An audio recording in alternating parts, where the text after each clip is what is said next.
Hiwak mesti benar je langkah.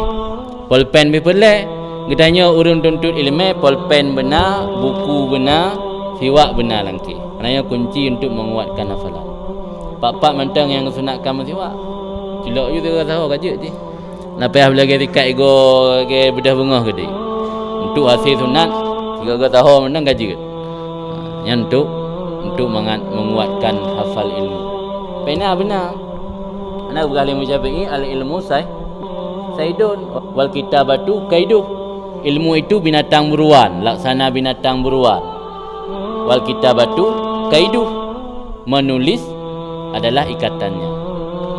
Kait suyudaka bil hibalil wasika. Ikatlah buruan kamu dengan tali yang kokoh. Maka boleh nungkalan ulama-ulama dunia dum yang alim-alim yang gekarang kitab mupluh boh hantam tak hana pena langkih.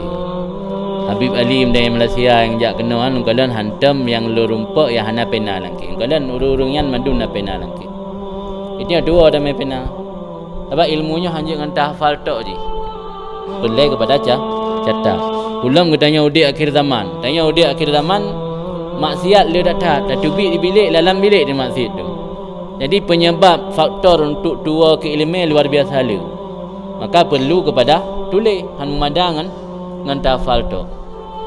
La ilmu hadis kan hanjit dengan dabit sadaran tu. Ya benar dabit kitaban. Dabit kitaban yang kita tulis. Ilmu yang terumpak dari guraian tak tulis bak buku. Benar buku catatan na yang.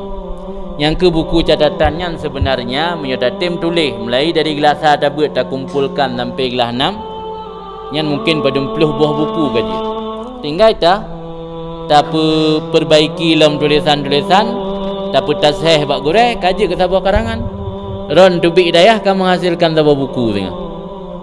Untuk kepentingan ron le bukunya untuk ke adik-adik yang lain tengah, ke adik-adik letting na yang bisa-bisa icok manfaat le masyarakat yang lain kadang-kadang.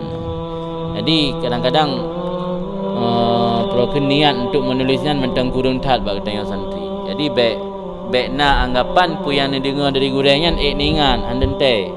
Biasa urang beut menan tren dinyun tren dari balai hana tengok gele pu yang perah. Maka baik ada mulai. Pensil, pena wajibna. Pu yang sampaikan li gurai yang kira-kira hak ini ingat tulis. Benar buku catatan lah boh. Baik semua ada kitab ni. Ada tulis mandina ada kehandat.